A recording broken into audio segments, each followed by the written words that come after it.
The original site of the Musée d'Orsay was the Palais d'Orsay, which was used for administrative purposes. Its name comes from the adjacent Quai d'Orsay. In 1871, the building was burned down during the Paris Commune.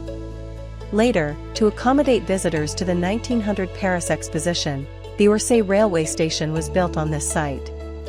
At the same time, former French President Valéry Giscard d'Estaing decided to transform the station into a museum dedicated to artworks from the second half of the 19th century. Since the Louvre Museum houses many paintings from the first half of the 19th century, the Musée d'Orsay serves as its extension and complement, focusing on artworks from the period between 1848 and 1914. These artworks mainly came from the Louvre Museum, the Jeu de Paume, and the Centre Pompidou. After acquiring over 2,000 paintings and 600 sculptures, the Musée d'Orsay officially opened to the public in the late 1990s. The museum is divided into 3 levels. The ground floor showcases paintings and sculptures from the 1850s to the 1870s. The middle level features symbolism, academic art, Art Nouveau, and decorative arts. The top floor is dedicated to Impressionist and Post-Impressionist works. Many visitors come specifically for the Impressionist and Post-Impressionist collections. In fact, the Musée d'Orsay holds the largest collection of Impressionist and Post-Impressionist paintings in the world, with over 1,000 works. If you have limited time, you can head straight to the top floor and start your visit there without worrying about the order of the floors. MTour offers explanations for 433 artworks. Here, I will introduce 10 masterpieces in detail, all of which are located on the 5th floor and belong to the Impressionist and Post-Impressionist collections.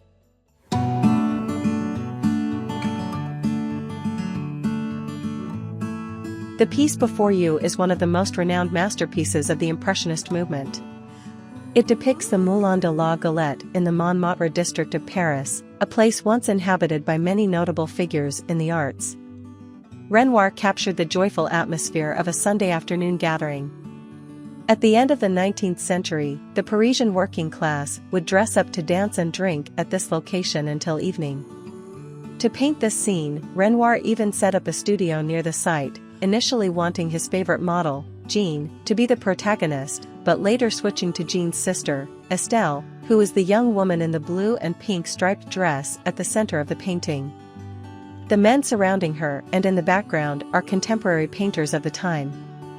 There is also a smaller version of this painting, which is also an original by Renoir.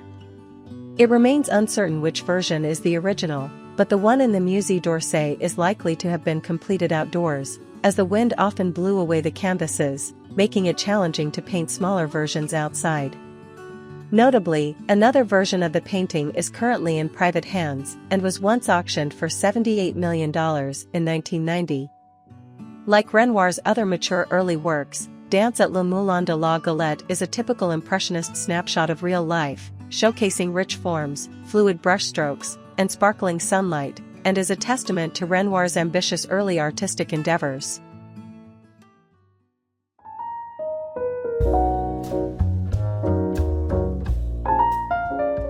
This is one of Édouard Monet's most famous works, which has been honored by other Impressionist painters, including Claude Monet, who created similarly titled homage pieces.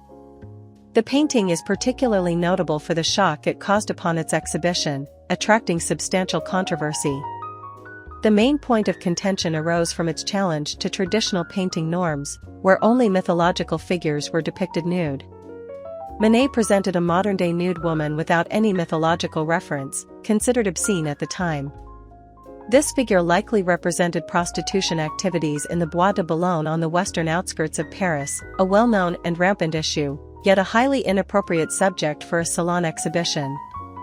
Intriguingly, Manet also drew inspiration from works by master painters of the past to depict these provocative themes, inciting even more outrage. This includes borrowing poses from Raphael and themes from Titian's Pastoral Concert. This almost defiant act made the painting a landmark in art history. In 1870, at the age of 30, Monet married Camille and in the same year fled to England to escape the Franco-Prussian War, later moved to the Netherlands, and eventually returned to France the following year, settling on the right bank of the river Seine in Argenteuil. He lived there for 8 years, a location which became a hub for many Impressionist painters.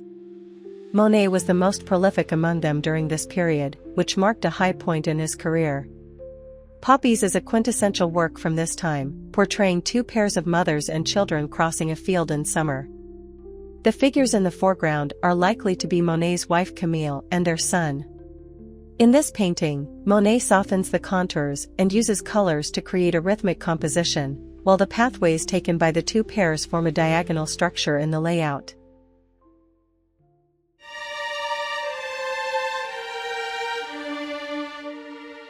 Despite the extensive use of somber gray blues and Camille on her deathbed, the painting still embodies the Impressionist theory of complementary color clashes. A hint of pale yellow on the right suggests a candlelight gently caressing the emaciated face of Camille. What emotions did Monet harbor as he gazed upon her? This was the final image of Monet's first wife Camille at the age of 32. On September 5, 1879, a love story spanning 14 years came to an inevitable separation. 3 years prior to her death, Camille fell ill with tuberculosis. On March 17, 1878, their second son Michel was born, worsening Camille's condition. That summer, the Monet family moved to Vetheuil. Later that year, Camille was diagnosed with pelvic cancer. Monet later recalled, "At the bedside of my ailing wife, I instinctively studied her expressionless young face, seeking the colors brought by the angel of death, observing the distribution and shifts of color. It then occurred to me to paint one last portrait of this beloved person about to leave me." Camille passed away at the tender age of 32, having lived in poverty with Monet and never witnessing his great success.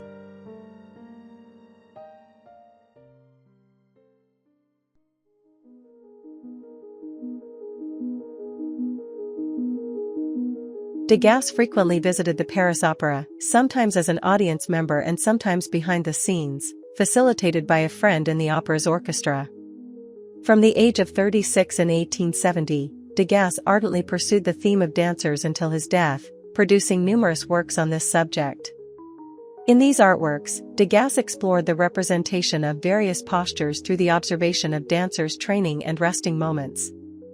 In this painting, a dance class has just concluded, capturing the students in relaxed and varied poses, some stretching, others fixing their hair. Only the teacher, positioned towards the center right, maintains a stern demeanor. This teacher is Jules Perrault, a renowned French dance master. Notably, Degas was among the few painters who took special interest in portraying floors, which in his works, serve both compositional and perspective purposes. For dance-themed subjects, floors also play a crucial role. During that era, floors were often watered to prevent slipping, and teachers would tap their canes on it to mark rhythm.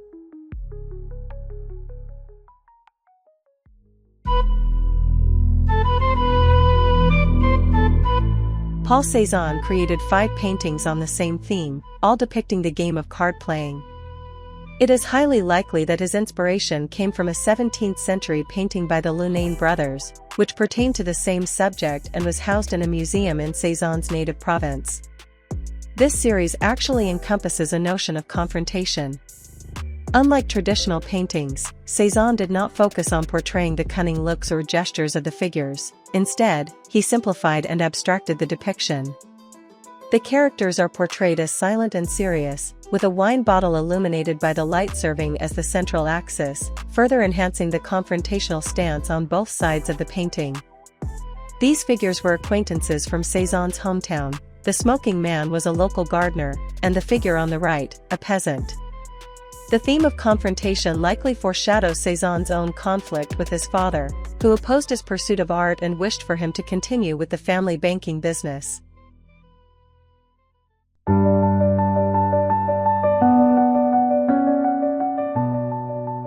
This painting is one of Vincent van Gogh's most famous works, comprising 3 almost identical versions created between 1888 and 1889.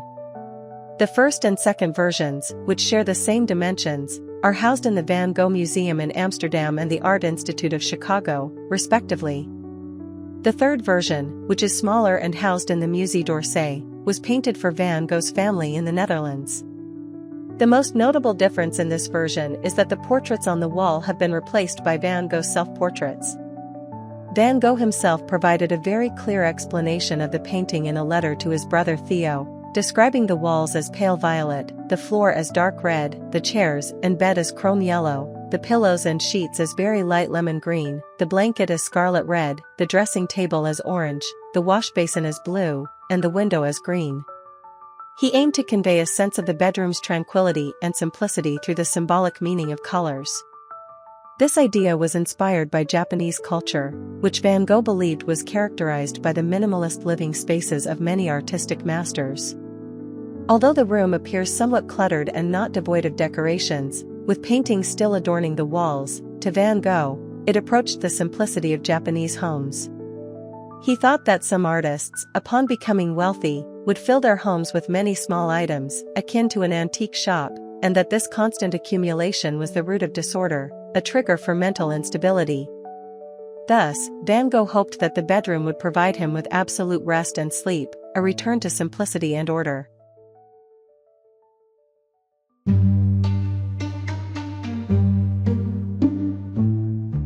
There are two versions of Starry Night, with the first version from 1888, housed at the Musée d'Orsay. Vincent van Gogh lived in Arles, southeast France, during this time. Throughout the first half of that year, he mentioned in letters to his brother and sister his desire to depict the night sky, believing it to offer richer colors than daylight. This idea persisted until he finally completed the painting in September of that year. The scene captures the Rhône River, which originates from the Alps and flows through France and Switzerland. Dominated by shades of blue, including Prussian blue, deep blue, and cobalt blue, these colors construct the hues of the night. The city's gas lamps flicker with intense orange, reflecting off the river water and resonating with the sparkling stars in the sky. The entire painting embodies the night as seen through Van Gogh's eyes. This version at the Musée d'Orsay conveys a tranquil and serene atmosphere, further enhanced by the couple in the bottom right corner. 2 months after this piece was completed, Gauguin arrived in Arles to live with Van Gogh, an event soon followed by the infamous self-mutilation incident. Van Gogh was diagnosed with acute mania with generalized delirium and subsequently admitted to the hospital in Saint-Rémy, Provence. It was from his hospital room window that he created the second version of Starry Night. In contrast to the serene depiction at the Musée d'Orsay, this second version features trees ablaze, with a swirling sky and stars, filled with fantasy and violence. It is regarded as one of Van Gogh's greatest works.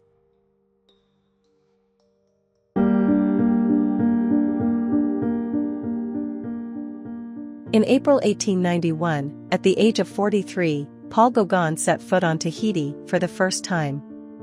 Tahiti, the heart of the French Polynesian Islands, is located in the Central Pacific.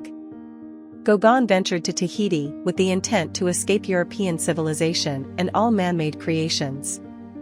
Initially residing in the colonial capital for 3 months, he found it heavily influenced by French and European culture. Thus, he moved to a primitive village 45 kilometers from the capital and established his studio. In this setting, he drew inspiration from his surroundings and was influenced by local legends and ancient religious traditions, creating many works of a fantastical nature. The painting you see now is one such work. Many of the elements in the painting, including the depiction of women, similar trees, and the red dog in the foreground, recur frequently in his works from this period. The sky is excluded from the composition, which is dominated by a cyclic arrangement of green, yellow, and red. In the background, a group of women are seen worshipping a statue that originates from local traditional imagery, which Gauguin enlarged to the size of a Buddhist statue. The entire painting conjures a magical world where, amidst lush nature, people live leisurely lives under the protection of deities. Gauguin was particularly pleased with this work and took 40 of his creations back to Paris for an exhibition the following year. Unfortunately, the reception was lukewarm. Although some paintings were sold, the public did not embrace these works. Gauguin stayed in Paris for another 2 years before returning to Tahiti in 1895, never to return to Europe. Before his departure, he repurchased this painting.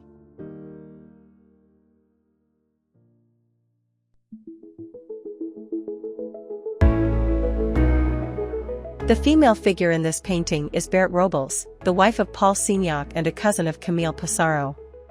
Signac met her at a dance hall, and the two were married just a few months before the creation of this artwork.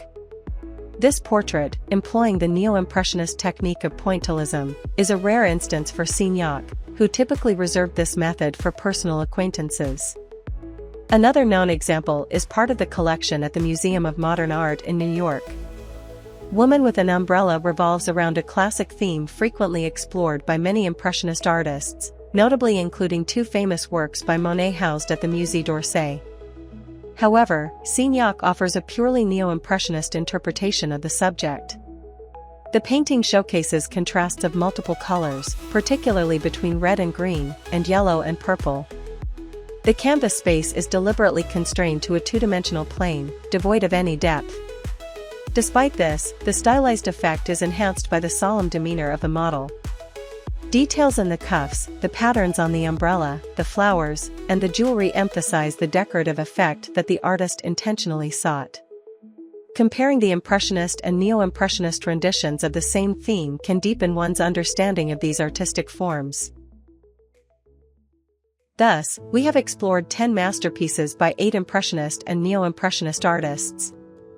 Of course, this is just a small fraction of the vast collection housed in the Musée d'Orsay. Today, the museum spans 5 floors with 80 exhibition halls, covering a display area of 47,000 square meters. Its collection consists of approximately 97,000 pieces, encompassing paintings, prints, sculptures, furniture, architecture, decorative arts, and photography. Many visitors to Paris find themselves captivated by the museum, often rating it even higher than the Louvre and Versailles. As a true treasure trove of modern French art, we hope you, too, will discover your own hidden gem here. Thank you so much for watching. At MTour, we have dedicated a lot of time to researching and curating this guide. If you enjoyed our video, please like, subscribe, and leave a comment. You can also download our app, where all content is available for a free trial. We believe it will be a valuable companion for your journey.